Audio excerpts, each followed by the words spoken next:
Hello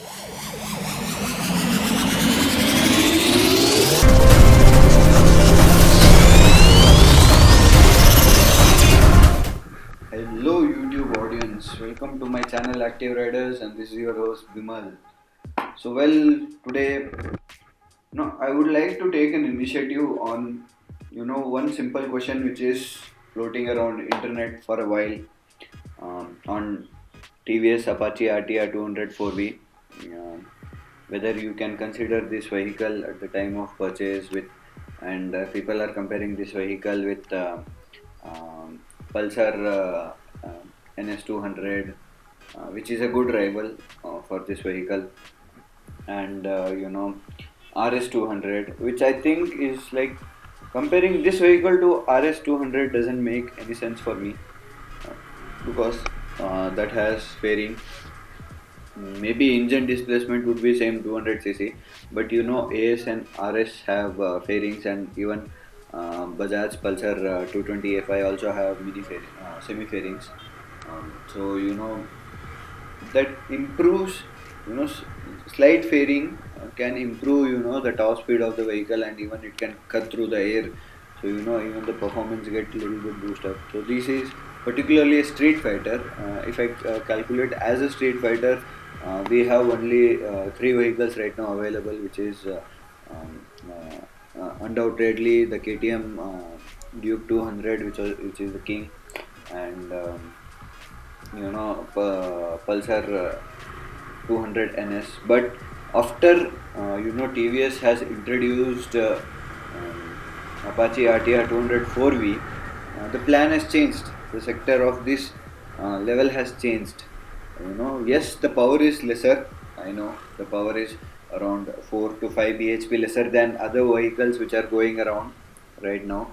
If we take compare with Duke 200, and also the uh, you know um, Bajaj 200 NS, but you get really good features in this vehicle. You have really good seating position in this vehicle. The seats are really comfortable, which even though I miss in Duke 200, and clip-on handlebars are at the right position. You can drive easily.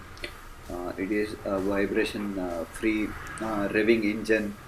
You can rev the engine to its RPM level, and it will be happy to pass that power again and again when you open the throttle. So that's very good in Apache RTR 200 4V. And you know Pulsar has been floating for around 5 years, and there is no, facelift for this vehicle. Uh, so I think Bajaj has to consider a facelift for this vehicle, because it's been very old, and now the trend has changed. People want new. Maybe next year we can expect Duke 200 facelift, um, but I am still not sure whether Bajaj is coming up with their 200 NS facelift. Coming to again back to Apache RTR 200, it's a really good vehicle, guys. In Bangalore, for the price of 1.10 lakhs on road, you are getting really good vehicle, carburetor version and Remora tires. You are getting really good vehicle, and if you compare this price range at the 1 lakh price bracket, you get like 100 160. You get Gixxer, you get even Yamaha FZ 2.0 version, 2.0 version with the color scheme whatever they have. So if you compare another 10 to 12,000 rupees add on, this vehicle is really value added. And yes, you will be thinking I need to go for commuting daily, city and all those things. It is really good city commuter. I do take this for daily office. It's a really, and mileage I get around 33. So I'll be coming up with this topic in the same video further. So it's a really good vehicle, and I I recommend you guys to consider this vehicle when you are going to purchase or when you are upgrading from 150cc vehicle to 200cc. When you want to upgrade, please take this vehicle in your notes, keynotes, and try to have a test drive. Maybe in some showrooms in Bangalore it may not be available. Try to see if your friend's friend have that vehicle. Try to take their feedback. You know, I am sharing my point of view. Maybe some other may share his point of view better than me. So that can be possible. So no bike is perfect, but this bike has some, points which scores it higher. Sixth gear is only missing in this one, so that's the only one point which is lower, and rest other points are higher only in this bike. And power, it seems in paper it is 20.05 bhp, but I feel it's more than enough when you are driving on a city and a highway in this Bangalore city. For me, it's worth for money for me. And I want to take a few FAQs which was asked me in my first video when I showed, when I had a review of TVS Apache RTR 200. So the questions were, what mileage you get in city and highway. So basically, see, I get in city I get around 33 kilometers after completing my first servicing also. When it was on my first service, before my first service I used to get around 30 odd, but after first service I'm getting around 33. So this is what in highway after my service I'm getting around 42 to 43 kilometers per hour. Before my first service I used to get around 40, 41 when I hit the highway after my 500 kilometer mark. So this is what right now the mileage figures are from my bike. And the other questions are, how is the clutch on this bike? So see, the clutch on this bike, the first gear clutch is really heavy. You have to be really patient with that one. You will be addicted, however, once you have this vehicle on your day to day. But it will be, you know, is okay for commuting. And other thing is, do you get a USB charger from the in the bike? So yes, you get USB charger in the bike, which will be placed in the rider seat, below the rider seat. So if you would like to go for that USB charger, you can contact your dealer and tell him that I need a USB charger. He will place there. There is a slot over there to keep the USB charger. Placing the USB charger, they will place there. And the other question is there any heating problem?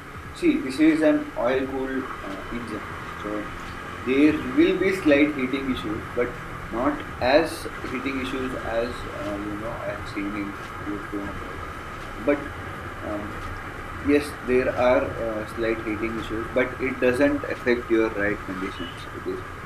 It is very good in ride conditions. So other question is, which color is better for Apache RTR 200? See, colors, all the colors are really good. You have around three colors in matte, three to four colors in matte, and one color as glossy. You have matte red, you have matte black, you have matte gray, you have matte white, and you have glossy white. So all the colors are really good, and all the colors need good care. The bike need good care in cleaning purpose. So it is not only you have to wash daily; it's like you have to wipe it daily, at least when you are driving out or coming back from office or going back to your college, whatever it is. Once you take out and take it in for your parking lot, clean it at the evening or morning, however you prefer. So it will have that shine. So other question is, what is the top speed of the vehicle? See, company claim 129 kilometers, but other YouTube bloggers have already broke that record and they are achieving around 135 kilometers per hour, 135 kilometers speed. So I think can go for that 129 kilometers what they say as the top speed of the vehicle. So it depends on your seating position also, how you are sitting and how you are driving the bike. So it depends on that one also. And other stuff is how is the handling characteristics of the bike. See, handling is really good, really good. You do clip on handlebars, you have really good position, you have really good sitting position in the bike. Your foot pegs are not too rear, not too front. It is at the closest level to have some sporty ride conditions. So it's very good, it's very comfortable to ride. And some people have even asked, can this be utilized as a highway touring machine? So I would recommend, yes. There you need to purchase one windshield, maybe visor, a front visor for the bike. When once we start getting the extra mod fittings for this bike. So I am going to purchase an windshield visor for this bike once I start getting it. But you really need a windshield because it's a naked vehicle, obviously you need. And it is very good for an highway also. I've clocked around 400 kilometers only on highway. So my clocking of 400 kilometers only on highways, I had a very good experience. So the rest are asking how is the maintenance charges. See, it's very new vehicle. You will not come to know now how is the maintenance charges of the vehicle. The first servicing cost you around 800 rupees. The second servicing will cost you around again. Depends on the parts which are still there, which are gone. You need to change your brake pads, or you need to change your anything. If there is anything you need to change, and if there is only oil maintenance and other stuff, it is again 890 rupees what you have to pay. It's under 900 rupees what you have to pay for your vehicle maintenance. And however, TVS have a 5 years warranty on engine. It's good. So what what height is suitable for this vehicle? See, whoever is 5.5 height above, 5.5 above, it is good vehicle for him. 6 feet is but smooth for that person. It's a bang on. And less than 5.5, he'll be having trouble in taking U-turns and trouble in taking some sharp turnings because the handles are wide and handles are clip-on. So it will be very hard for him to take a sudden U-turn. You cannot take just like that. The U-turn radiation of U-turn is little bit higher in this bike rest of the comparing to other RTR bikes. So these are the questions which I received, major questions which I have received from my previous video, which I am sharing with you guys. And I hope you like this video. If there are any other questions you have regarding this, you can please comment below. I will really try to answer those questions ASAP on my end. Thank you for time being, and wait for my next video. So bye bye to all my friends. Have a safe ride.